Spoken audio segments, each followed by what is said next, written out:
Fala, meu povo, como é que vocês estão? Tudo bem? Vamos ler um pouquinho? Bom, como vocês já sabem, aqui quem manda são vocês. E isso significa que você pode acompanhar o texto da obra que a gente vai ler hoje aqui no decorrer do vídeo mesmo, enquanto eu faço a leitura. Ou você pode só descansar um pouco, relaxar seus olhos e acompanhar o texto só pela minha voz. Eu juro que a minha voz ela é gente boa, tá, gente? Ela é simpática, ela é maneira. Ela pode até ficar um pouco rouca, mas daí a gente torce pra dar um charme, pra dar um toque diferente, um suspense, e é isso. Bom, sem mais delongas, vamos começar?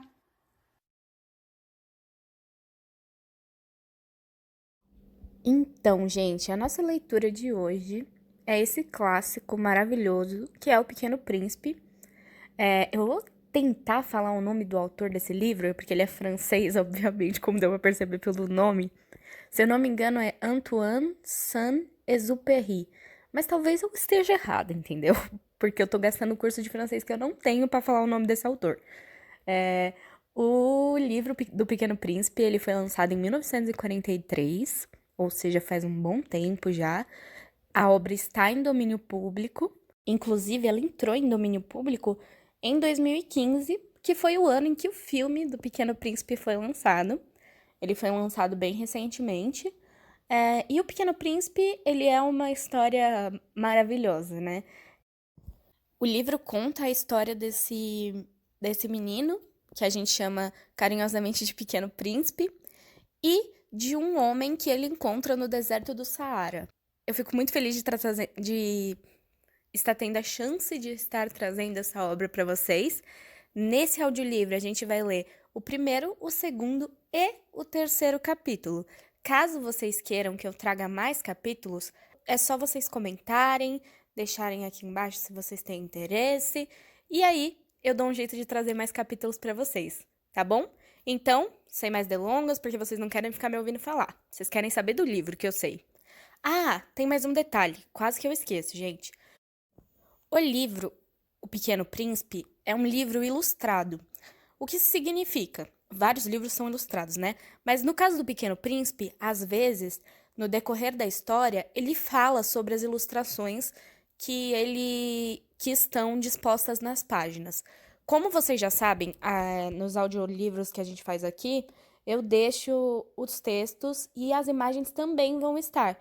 Caso você fique com curiosidade de saber de que imagem ele está falando, de que desenho ele está falando, os desenhos vão estar passando junto com o texto aí enquanto eu faço a leitura. Tá bom? É isso. Tchau! Capítulo 1. Certa vez, quando tinha 6 anos, vi num livro sobre a Floresta Virgem, Histórias Vividas, uma imponente gravura. Representava ela uma jiboia que engolia uma fera. Eis a cópia do desenho. Dizia o livro: as jiboias engolem sem mastigar a presa inteira. Em seguida, não podem mover-se e dormem os 6 meses da digestão. Refleti muito, então, sobre as aventuras da selva e fiz, com lápis de cor, o meu primeiro desenho. Meu desenho número 1 era assim. Mostrei minha obra-prima às pessoas grandes e perguntei se meu desenho lhes fazia medo. Responderam-me: por que é que um chapéu faria medo? Meu desenho não representava um chapéu. Representava uma jiboia digerindo um elefante. Desenhei então o interior da jiboia, a fim de que as pessoas grandes pudessem compreender. Elas têm sempre necessidade de explicações. Meu desenho número 2 era assim. As pessoas grandes aconselharam-me deixar de lado os desenhos de jiboias abertas ou fechadas e dedicar-me de preferência à geografia, à história, ao cálculo, à gramática. Foi assim que abandonei, aos 6 anos, uma esplêndida carreira de pintor. Eu fora desencorajado pelo insucesso do meu desenho número 1 e do meu desenho número 2. As pessoas grandes não compreendem nada sozinhas, e é cansativo para as crianças estar toda hora explicando. Tive, pois, de escolher uma outra profissão e aprendi a pilotar aviões. Voei, por assim dizer, por todo o mundo. E a geografia, é claro, me serviu muito. Sabia distinguir num relance a China e o Arizona. É muito útil quando se está perdido na noite. Tive, assim, no decorrer da vida, muitos contatos com muita gente séria. Vivi muito no meio das pessoas grandes. Vi-as muito de perto. Isso não melhorou, de modo algum, a minha antiga opinião. Quando encontrava uma que me parecia um pouco lúcida, fazia com ela a experiência do meu desenho número 1, que sempre conservei comigo. Eu queria saber se ela era verdadeiramente compreensiva, mas respondia sempre, é um chapéu. Então, eu não lhe falava nem de jiboias, nem de florestas virgens, nem de estrelas. Punha-me ao seu alcance, falava-lhe de bridge, de golfe, de política, de gravatas. E a pessoa grande ficava encantada de conhecer um homem tão razoável. Capítulo 2. Vivi, portanto, só, sem amigo com quem pudesse realmente conversar. Até o dia, cerca de 6 anos atrás, em que tive uma pane no deserto do Saara. Alguma coisa se quebrara no motor. E como não tinha comigo mecânico ou passageiro, preparei-me para empreender sozinho o difícil conserto. Era, para mim, questão de vida ou morte. Só dava para 8 dias a água que eu tinha. Na primeira noite adormeci pois sobre areia, a milhas e milhas de qualquer terra habitada. Estava mais isolado que um náufrago numa tábua, perdido no meio do mar.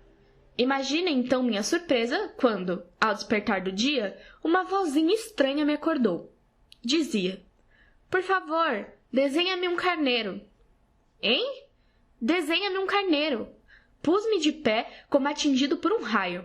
Esfreguei os olhos, olhei bem e vi um pedacinho de gente inteiramente extraordinário, que me considerava com gravidade.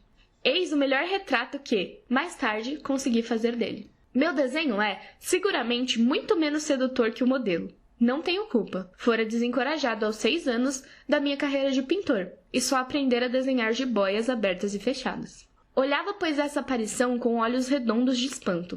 Não esqueçam que eu me achava a 1000 milhas de qualquer terra habitada. Ora, o meu homenzinho não me parecia nem perdido, nem morto de fadiga, nem morto de fome, de sede ou de medo. Não tinha absolutamente a aparência de uma criança perdida no deserto, a 1000 milhas da região habitada. Quando pude enfim articular a palavra, perguntei-lhe: "Mas que fazes aqui?" E ele repetiu-me então, brandamente como uma coisa muito séria: "Por favor, desenha-me um carneiro." Quando o mistério é muito impressionante, a gente não ousa desobedecer.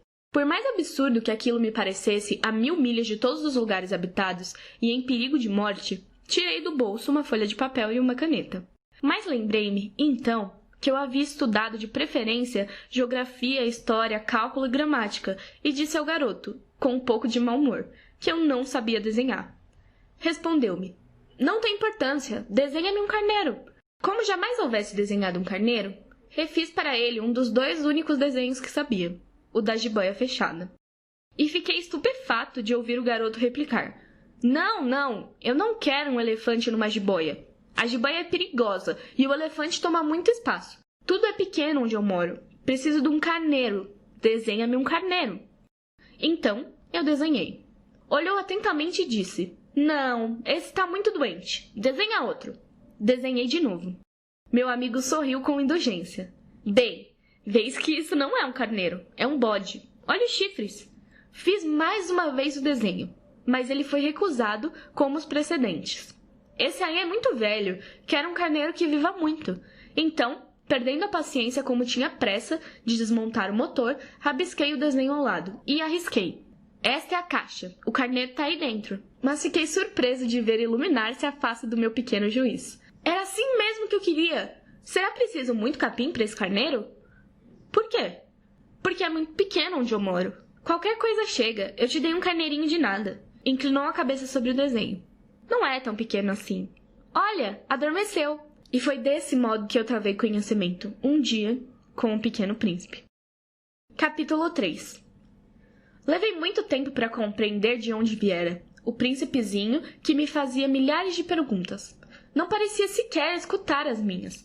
Palavras pronunciadas ao acaso é que foram, pouco a pouco, revelando tudo. Assim, quando viu pela primeira vez meu avião, não vou desenhá-lo aqui, é muito complicado para mim, perguntou-me bruscamente: "Que coisa é aquela?" "Não é uma coisa. Aquilo voa. É um avião. O meu avião." Eu estava orgulhoso de lhe comunicar que eu voava. Então ele exclamou: "Como? Tu caíste do céu?" "Sim", disse eu modestamente. "Ah, como é engraçado!" E o príncipezinho deu uma bela risada que me irritou profundamente. Gosto que levem a sério as minhas desgraças. Em seguida, acrescentou: então, tu também vens do céu. De que planeta és tu? Vislumbrei um clarão no mistério da sua presença e interroguei bruscamente: tu vens então de outro planeta? Mas ele não me respondeu. Balançava lentamente a cabeça considerando o avião. É verdade que, nisso aí, não podes ter vindo de tão longe. Mergulhou então num pensamento que durou muito tempo. Depois, tirando do bolso meu carneiro, ficou contemplando seu tesouro.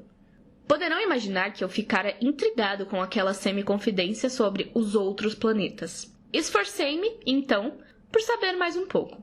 De onde vens, meu bem? Onde é a tua casa? Para onde queres levar meu carneiro? Ficou meditando em silêncio e respondeu depois: o bom é que a caixa que me deste poderá de noite servir de casa. Sem dúvida. E se tu fores bonzinho, darei também uma corda para amarrá-lo durante o dia. E uma estaca. A proposta pareceu chocá-lo. Amarrar? Que ideia esquisita! Mas se tu não o amarras, ele vai-se embora e se perde. E meu amigo deu uma nova risada. Mas onde queres que ele vá? Não sei. Por aí, andando sempre para frente. Então, o príncipezinho observou, muito sério: não faz mal, é tão pequeno onde moro. E depois, talvez com um pouco de melancolia, acrescentou ainda: quando a gente anda sempre para frente, não pode mesmo ir longe.